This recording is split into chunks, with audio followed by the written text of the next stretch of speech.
Hello guys, welcome to another video in my channel. अभी हम जिस मैच के बारे में बात करने वाले हैं वो है आज का जो मार्च कप शुरू होने जा रहा है उसके बारे में, जो कि ये मैच होने जा रहा है न्यू साउथ वेल्स और विक्टोरिया के बीच में, उसके बारे में। तो ये मैच जो है होने जा रहा है नॉर्थ सिडनी ओवल सिडनी में, जो कि न्यू साउथ वेल्स का घर है। जो पहला चीज़ बताना ज़रूरी है इस मैच के बारे में, इस मैच के ही बारे में, इस टूर्नामेंट के बारे में नहीं, वो है ये मैच बहुत रिस्की है। ठीक है, इस मैच के बाद शायद एक हफ्ते के बाद एक और मैच होगा। तो अभी कंटिन्यूस टूर्नामेंट शुरू नहीं हुआ है, शायद 2-3 मैच के बाद कंटिन्यूस टूर्नामेंट होंगे। इस बीच शेफील्ड शील्ड के भी मैचेस होंगे, तो बहुत कुछ होगा। तो कंटिन्यूसली ऑस्ट्रेलियन सीज़न जो है चल रहा है, आप देख सकते हैं। शेफील्ड शील्ड से शुरू हुआ था, उसके बाद शेफील्ड शील्ड अभी पॉज्ड है, अभी बीच में बीबीएल भी हो गया, उसके बाद फिर से मार्च कप शुरू हो गया, एक मैच के बाद फिर से शेफील्ड शील्ड होगा। तो कंटिन्यूसली चल रहा है ऐसे, ठीक है।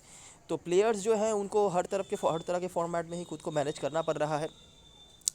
अभी क्या है कि कोरोना के चलते पिछले साल में तो कोई क्रिकेट उस तरह से नहीं हुआ था। मतलब आखिर के 2-3 महीने में हुआ था, लेकिन उस तरह से बीच में कुछ हुआ नहीं था। तो इसीलिए क्या है कि बहुत सारे प्लेयर्स के उस तरह से परफॉर्मेंसेस हमें नहीं पता है, अनलेस कि वो इंटरनेशनल कुछ खेले हों या बीबीएल खेले हों। शेफील्ड शील्ड में भी बहुत सारे प्लेयर्स नहीं खेले थे, और अगर वो खेलते भी तो भी हमें बहुत ज़्यादा आइडिया नहीं होता। मैं ऐसी बातें क्यों कर रहा हूँ, क्योंकि ऐसे बहुत कुछ चीज़ें हैं, ऐसे बहुत सारे प्लेयर्स हैं यहाँ पे जिनके आपको सिर्फ रिकॉर्ड्स मिलेंगे, लेकिन करंट फॉर्म अगर आप ढूंढने जाएंगे ना, तो या तो उनके फॉर्म आपको बीबीएल से ढूंढने पड़ेंगे, या तो आपको शेफील्ड शील्ड से ढूंढने पड़ेंगे, या तो इंटरनेशनल से ढूंढने पड़ेंगे, जो कि रेलिवेंट नहीं है। ठीक है, बीबीएल T20 गेम है, और T20 से आप 50 ओवर मैचेस के कंपेयर नहीं कर सकते। शेफील्ड शील्ड भी लॉन्गर फॉर्मेट है, 4 डे मैचेस है, उससे भी आप कंपेयर नहीं कर सकते। और इंटरनेशनल की बात तो छोड़ ही देते हैं। ठीक है, तो ये चीज़ आपको ध्यान रखना है इस मैच के लिए, मैं कह रहा हूँ सिर्फ इस मैच के लिए। इसके बाद जैसे जैसे टूर्नामेंट आगे चलते जाएंगे हमें तो आइडिया लग ही जाएगा। अच्छा, दूसरी जो बात है कि ये मार्च कप क्या है, ये ऑस्ट्रेलिया का डोमेस्टिक 50 ओवर टूर्नामेंट है। जैसे कि न्यूजीलैंड में 4 ट्रॉफी हो रहा है, वेस्ट इंडीज़ में अभी चल रहा है सुपर 50 का, वैसे ही ऑस्ट्रेलिया में ये है। अच्छा, अभी तीसरी बात क्या है, अगर आप पोजीशन देखेंगे पिछले सीज़न की, तो विक्टोरिया आपको 5वें और न्यू साउथ वेल्स 6ठे स्थान पर दिखेगी 6 टीमों की टेबल में। न्यू साउथ वेल्स के बारे में अगर आप पिछले सीज़न से मार्च कप से हमारे साथ जुड़े हुए हैं, वो पता होगा, मैंने बहुत बार बताया हुआ है कि New south Wales the most strongest team है ऑस्ट्रेलियन डोमेस्टिक सर्किट में। लेकिन ये हमेशा आखिर के पायदानों में ही रहती है। क्यों रहती है? क्योंकि इनकी स्ट्रेंथ जो है, इनके जो मेन प्लेयर्स होते हैं ना, वो इनके पास अवेलेबल ही होते नहीं है, क्योंकि मेजोरिटी ऑफ द टाइम्स तो उनको इंटरनेशनल मैचेस में ही मतलब इन्वॉल्व रहना पड़ता है, जो कि 2019 तक तो चल ही रहा था। 2020 में कोई मैचेस हुए नहीं, और 2021 में अभी जो है कुछ मैचेस में हो सकता है अभी कम हो, इसीलिए कुछ मैचेस में ये अवेलेबल हो। लेकिन फिर भी जब ये अगर फुल स्ट्रेंथ के साथ आते हैं ना, तो ये टीम मतलब बीटेबल टीम तो लगती नहीं है। लेकिन क्योंकि इनके पास majority of the players available नहीं होते हैं, और अनफॉर्चुनेटली वो मेजोरिटी ऑफ द प्लेयर्स इनके फर्स्ट लेवल के पार्ट है, तो इसलिए इनकी ये हालत होती है। लेकिन विक्टोरिया की टीम जो है, इनका ये मसला नहीं है। इनके पास लगभग सारे ही प्लेयर्स अवेलेबल थे पिछले सीज़न में। लेकिन इनके लिए सबसे बड़ी जो इशू रही थी पिछले सीज़न में, वो रही थी इनकी बॉलिंग। ठीक है, बैटिंग में तो फिर भी काफ़ी अच्छे अच्छे प्लेयर्स थे। एरन फिंच ने तो अकेले ही मतलब पूरा टूर्नामेंट मतलब डोमिनेट करके रखा हुआ था। लेकिन बॉलिंग उस तरह से इनकी अच्छी नहीं थी, और बिल्कुल ऑपोजिट सीन है न्यू साउथ वेल्स की तरफ से। न्यू साउथ वेल्स की तरफ से बैटिंग में ऑप्शंस नहीं थे। सीज़न के एंड में जाके ये बात ध्यान से सुनना, क्योंकि ये चीज़ आपको आगे भी मैं बताऊँगा। डैनियल ह्यूजेस और मोजेस हेनरिकेस ने उनकी तरफ से अच्छा परफॉर्मेंस करा था, लेकिन टीम हारती थी क्योंकि और कोई बैटिंग में परफॉर्मर्स थे भी नहीं। लेकिन बॉलिंग जो है इनकी हमेशा अच्छी रही है, चाहे आप मार्च कप की बात कर लें, मतलब 50 ओवर क्रिकेट की बात कर लें, चाहे आप 4 डे मैचेस की बात कर लें, वहाँ पर भी हमने ये चीज़ बताई हुई है। तो ये है। तो ज़्यादा बातें नहीं करते हैं, आगे वीडियो में जो भी चीज़ें बताना होगा मैं बताऊंगा, ध्यान से सब सुनते जाना आप। तो स्टार्ट करते हैं। ये मैच नॉर्थ सिडनी ओवल में होने जा रहा है, जिस ग्राउंड पे तो बिल्कुल भी अच्छे रिकॉर्ड्स नहीं है न्यू साउथ वेल्स की टीम का। हालांकि जो न्यू साउथ वेल्स इस ग्राउंड के अच्छे रिकॉर्ड्स नहीं होल्ड कर रही है, और आज की जो न्यू साउथ वेल्स है, मतलब मैच की जो न्यू साउथ वेल्स की टीम होगी, वो बिल्कुल अलग होने वाली है। आखिरी 5 मैचों की बात करें तो विक्टोरिया 3-2 से आगे चल रही है।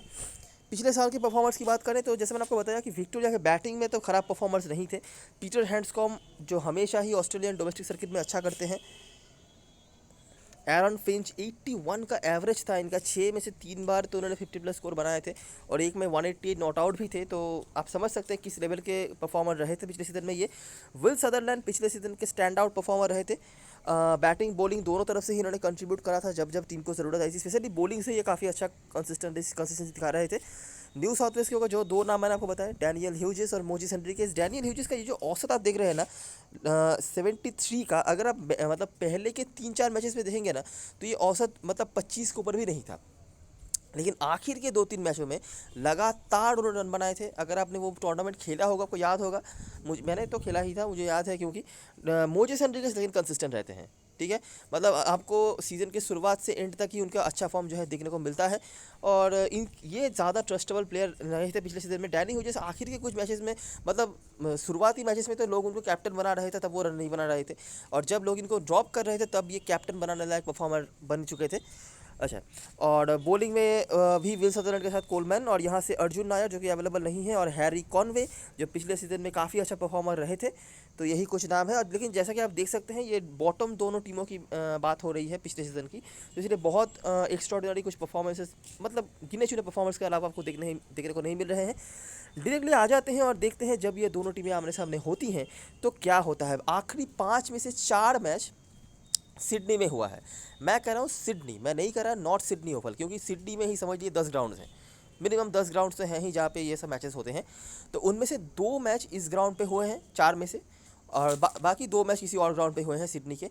और वो जो 2 मैच इस ग्राउंड पे हुए हैं, वहाँ पर न्यू साउथ वेल्स जीत नहीं पाई है, ठीक है।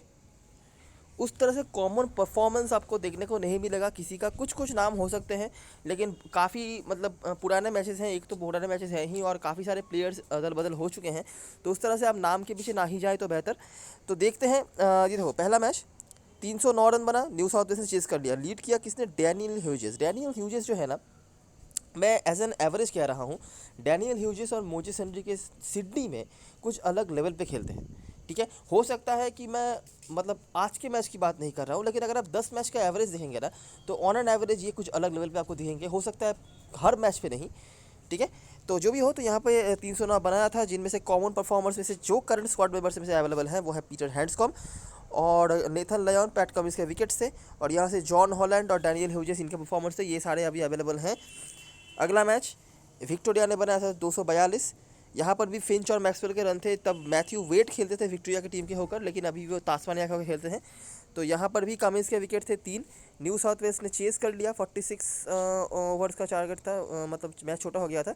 करंट स्क्वाड मेंबर्स में से कोई भी अभी अवेलेबल नहीं है। निक मैडिसन यहाँ पे रन बनाया था उन्होंने, लेकिन अभी तो ये विक्टोरिया की टीम के होकर जुड़ चुके हैं। तो निक मैडिसन का ये घर है, पुराना घर, और पुराना टीम भी है, ये याद रखना। अच्छा, तो ये दोनों मैच किसी और ग्राउंड पे हुआ था। अभी जब से इस ग्राउंड पे मैचेस हुए हैं ना, इस ग्राउंड पे मैचेस हुए हैं, तब से न्यू साउथ वेल्स की हालत जो है ख़राब हो चुका है। 144 पर वो निपट गए, ठीक है। लीड किया किसने? Sutherland with the ball. Boland के यहाँ पर भी 1 विकेट है। विक्टोरिया ने चेस कर लिया, जहाँ पर मैट शॉट जो करंट स्क्वाड मेंबर्स में से अवेलेबल हैं, ये कुछ परफॉर्मर्स रहे हैं, ठीक है। और दूसरा जो मैच हुआ था, यहाँ पर भी एक बॉलिंग डोमिनेशन आपको देखने को मिला था विक्टोरिया की तरफ से। हालांकि बैटिंग से भी उन्होंने अच्छा करा था। पीटर हैंड्सकॉम, पहले मैच में भी इनका रन था, यहाँ पर भी एक और बॉलर थे यहाँ पर जिनका नाम था शॉन अबॉट। शॉन अबॉट भी सिडनी के ग्राउंड पे कुछ अलग लेवल पे चले जाते हैं, आगे मैं दिखाऊंगा आपको। साथ में मार्कस हैरिस, और न्यू साउथ वेल्स चेस नहीं कर पाई थी। मोजेस एंड्रिगेस और ये पैटरसन और सैम्स के रन थे, लेकिन अभी तो अवेलेबल नहीं है। कोलमैन, ओकॉनेल, ये कोई भी अवेलेबल नहीं है। सदरलैंड का यहाँ पर भी 1 विकेट था। तो जैसे मैंने बताया, काफ़ी सारे प्लेयर्स अभी अवेलेबल नहीं है। तो इस ग्राउंड पे जो दोनों मैचेस हुए हैं, दोनों ही मैचेस में आप देख सकते हैं कि New south Wales all out हुई है। बॉलिंग से एक डोमिनेशन टाइप का हमें देखने को मिला है, एक बार सदरलैंड ने और एक बार इन दोनों ने मिलकर, ठीक है। इनमें से बहुत सारे प्लेयर्स अभी अवेलेबल नहीं है, तो ज़्यादा बताने का फायदा नहीं है। और आखिरी जो मैच हुआ था, यही एक मैच है, लौता मैच, जो मेलबर्न में हुआ था आखिरी 5 में से। तो यहाँ पर भी न्यू साउथ वेल्स को हारना ही पड़ा था, और यहाँ पर भी वो ऑल आउट हुए थे। विक्टोरिया ने बना था 265, हैंड्सकॉम फिर से, मैट शॉट फिर से, और फ्रेजर मैकग्रक जो हो सकता है कि कल के मैच में स्टार्ट नहीं कर पाए, लेकिन इन्होंने रन बनाया हुआ था। तो आखिरी जो मैच हुआ था इन दोनों टीमों के बीच में, ये कॉमन परफॉर्मेंस। और मार्कस हैरिस और पीटर हैंड्सकॉम आखिरी दोनों ही मैच में रन बनाए हैं, आप जैसे कि देख सकते हैं। और पीटर हैंड्सकॉम तो काफ़ी कंसिस्टेंट स्कोर्स हैं, मतलब 5 में से 3 बार आपने इनका नाम देखा है। साथ में मैट शॉट और मैकग्रक का भी है। और बॉलिंग से करंट स्क्वाड मेंबर्स में से मोजेस एंड्रिगेस, डोमिनिक सॉल्वे और लियम हैचर, ये परफॉर्मर्स थे। न्यू साउथ वेल्स फिर से यहाँ पर ऑल आउट हो गई, लेकिन 2 कंसिस्टेंट परफॉर्मर फिर से आपको दिख रहे हैं। बॉलिंग से भी मैट शॉट थे। सदरलैंड फिर से आपको दिख रहे हैं, एक आध विकेट तो हमेशा इनके खाते में रहता है। एक बार उन्होंने मतलब डोमिनेट भी करा था बॉल से। बाकी जावियर क्रोन, ये जो है करंट स्क्वाड मेंबर्स में से अवेलेबल है। तो जैसा कि हम देख सकते हैं कि रिसेंट जो 3 मैचेस हुए हैं, आखिर के जो 3 मैचेस हुए हैं, तीनों ही मैच में New south Wales with the bat अच्छा नहीं कर पाई है। और उसके पहले 2 मैचेस वो जो जीते थे, वहाँ पर उन्होंने विद द बैट अच्छा करा था, ठीक है। नहीं तो बॉलिंग से एक ही मैच हुआ है जहाँ पर उन्होंने विक्टोरिया को कम रन पे निपटा दिया है, नहीं तो यहाँ पर भी उनको 300 के ऊपर कंसीड करना पड़ा था। यहाँ पर तो ये दोनों मैच तो चेस किया है, यहाँ पर भी 300 के ऊपर कंसीड करना पड़ा था, और यहाँ पर भी 265 था, जो बुरा स्कोर तो नहीं है ऑफ कोर्स। तो बॉलिंग जो है न्यू साउथ वेल्स का वो बहुत अच्छा नहीं रहा है, ठीक है, ये हिस्ट्री है। हालांकि बैटिंग से उन्होंने जो 2 मैच पहले जीते थे वो जीते थे, एक बार डैनियल ह्यूजेस और एक बार जैसे मैंने बताया निक मैडिसन जब खेलते थे, लेकिन उसके बाद से विक्टोरिया ने काफ़ी अच्छा करा हुआ है। स्पेशली बॉलिंग से उन्होंने ऑल आउट करके रखा हुआ है न्यू साउथ वेल्स की टीम को। बैटिंग से कुछ कॉमन नाम जो हमें देखने को मिल रहे हैं उनमें से मार्कस हैरिस, पीटर हैंड्सकॉम्ब और मैट शॉट हमें देखने को मिले हैं विक्टोरिया की तरफ से, और यहाँ से डैनियल ह्यूजेस उनका नाम 2 बार आया है। इसके सिवाय भी मोजेस हेनरिकेस इनका नाम भी 2 बार आ चुका है, ठीक है। और बॉलिंग से विल सदरलैंड, पैट कमिंस ने पहले 1-2 मैच में अच्छा करा था, हॉलैंड, ये कुछ नाम है। अगर हम समराइजेशन पे आ जाएं तो 2 नाम जो आपने ऊपर भी देखे थे यहाँ पर भी हैं, मतलब जो ओवरऑल परफॉर्मर्स में से आपने देखे थे पिछले साल में वह यहाँ पर भी हैं। हेड टू हेड में भी 49 के औसत के साथ डैनियल ह्यूजेस, मोजेस हेनरिकेस, और 46-47 के औसत के साथ डैनियल ह्यूजेस, ठीक है। दोनों कहीं डिसेंट हैं आप कह सकते हैं, विक्टोरिया के होकर पीटर हैंड्सकॉम्ब, मैक्सवेल, फिंच, लेकिन इनमें से किसी का भी इतना खास कुछ नहीं है। तो इससे ये तो हमें समझ में आ ही रहा है कि ऐसे बैटिंग साइड अगर आप कंपेयर करेंगे तो न्यू साउथ वेल्स, अगर कोई टीम बेटर रही है तो वो न्यू साउथ वेल्स की टीम ही रही है, ठीक है। अगर आप इंडिविजुअल बैटर्स की बात कर रहे हैं तो, और ये चीज़ हमने देखा भी कि पहले 2 मैच में न्यू साउथ वेल्स जो जीती थी बैटिंग से जीती थी, उसके बाद वो हारे हैं, ऑफ कोर्स वो हारे ही हैं, तो वहाँ पर कुछ नहीं हुआ है। और विक्टोरिया ऑन एन एवरेज उन्होंने अच्छा करा है, लेकिन बहुत बड़ा कुछ स्कोर हमें उनके बैटर से देखने को नहीं मिला है। यही मेरे ख्याल से हाईएस्ट स्कोर है ये जो मैट शॉट ने करा था 88।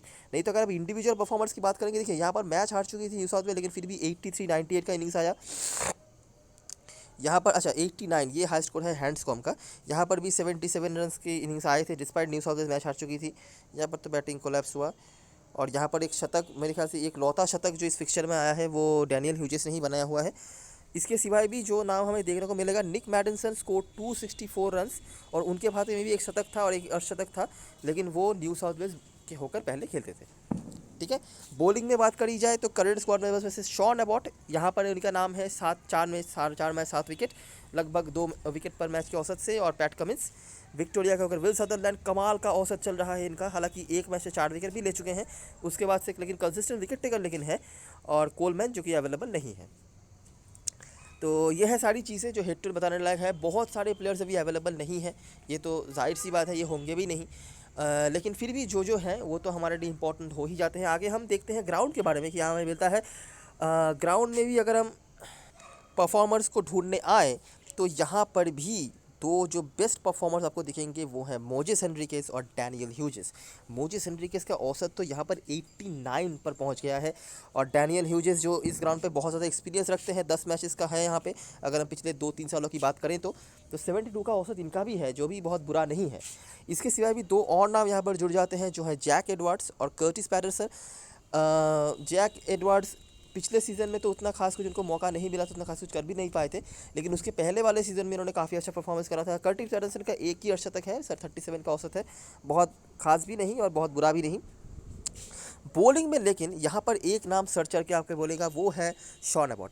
ऊपर तो आपने देखा है लगभग 2 मैच पर विकेट के औसत से उनका हेड टू हेड परफॉर्मेंस था, लेकिन यहाँ पर 2 से ज़्यादा विकेट है पर मैच की अगर हम बात करें तो, और औसत भी डिसेंट है 50 ओवर मैचेस की तुलना में। तो शॉन अबॉट हमारे लिए विद द बॉल काफ़ी यहाँ पर इंपॉर्टेंट हो जा रहे हैं, और बैटिंग से तो बार बार ये 2 नाम आ रहे हैं, डैनियल ह्यूजेस और मोजेस हेनरिकेस, और साथ में जैक एडवर्ड्स और कर्टिस पैटरसन भी यहाँ पर जुड़ गए। अभी इस ग्राउंड के बारे में बातें करते हैं कि इस ग्राउंड पे कैसे कैसे मैचेस होते हैं। परफॉर्मर्स आपने ये देख ही लिए इस ग्राउंड पे, जैसे कि आपने देखा है ऊपर कि इस ग्राउंड पे रिकॉर्ड्स अच्छे नहीं हैं न्यू साउथ वेल्स के, डिस्पाइट ये उनका होम ग्राउंड है। तो देखते हैं हमें क्या क्या चीज़ें मिलता है और क्यों न्यू साउथ वेल्स यहाँ पर बैटिंग से अच्छा नहीं कर पाई है, मतलब ओवरऑल टीम परफॉर्मेंस की वजह से अच्छा नहीं कर पाई है। तो सबसे बड़ा जो इशू रहा है न्यू साउथ वेल्स का इस ग्राउंड पे भी, वो रहा है उनका बैटिंग।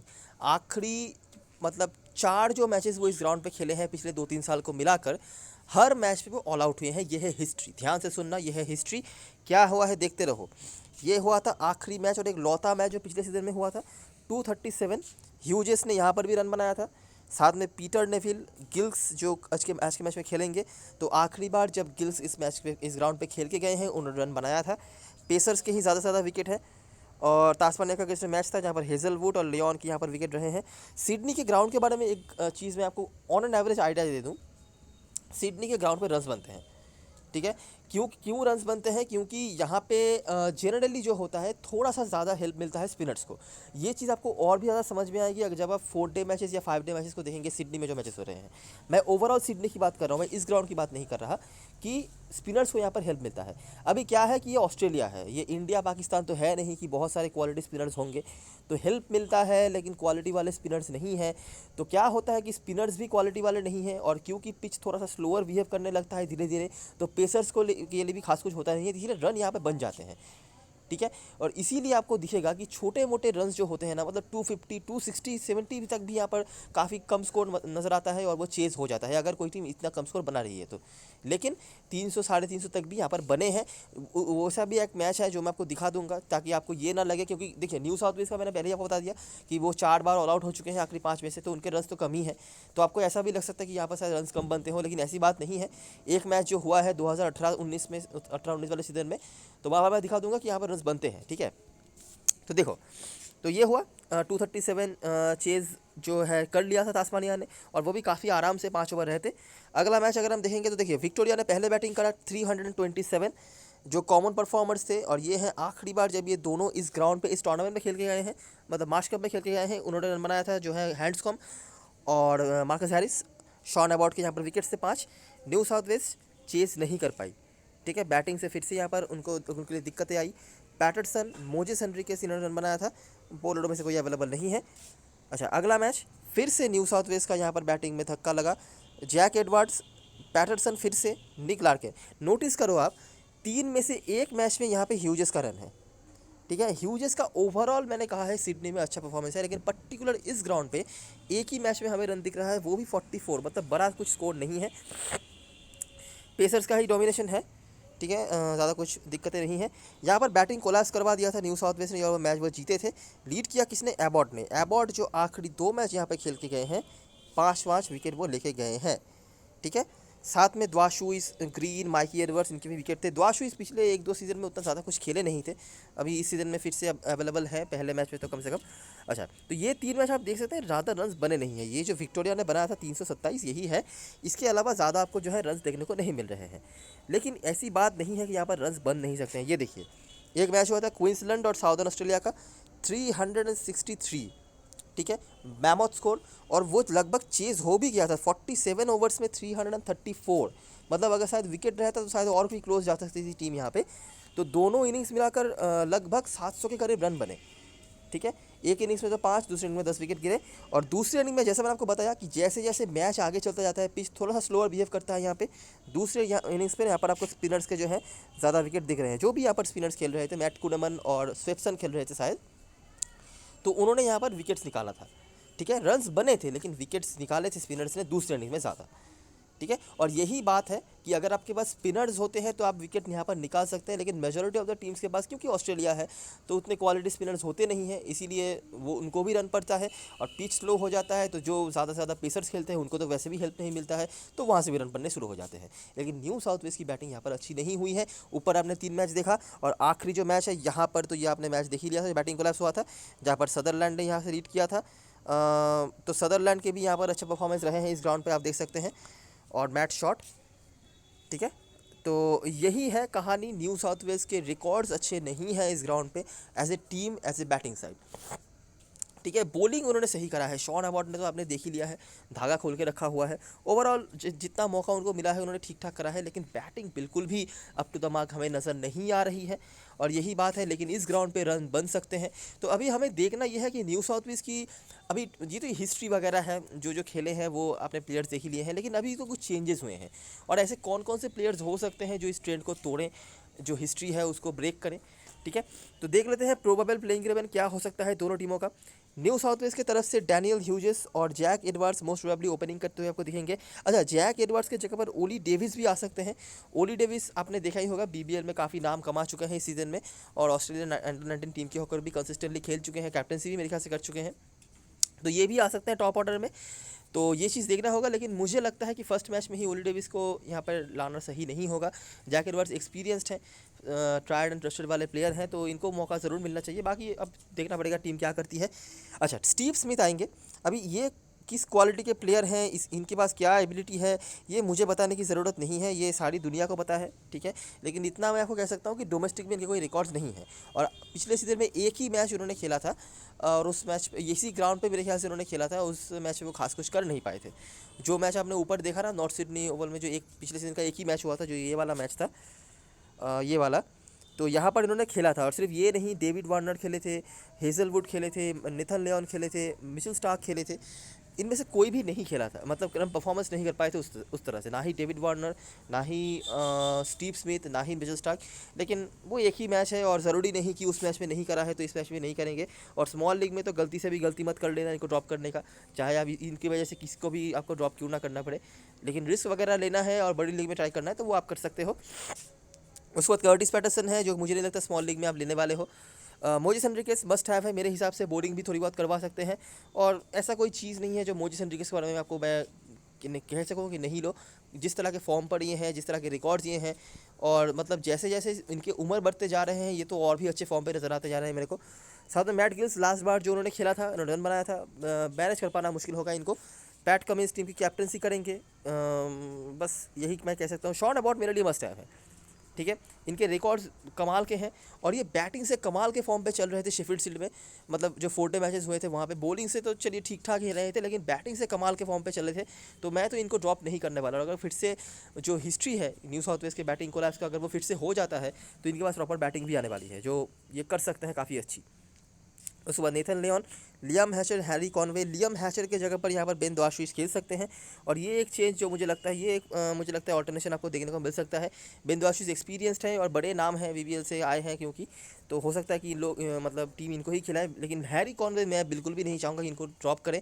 पिछले सीजन में बहुत ही अच्छे फॉर्म पर थे, बीबीएल में शायद उस तरह से मौका इनको नहीं मिला था, लेकिन पिछले सीजन में ये बहुत ही अच्छे फॉर्म पर थे और कंसिस्टेंट विकेट टेकर रहे थे।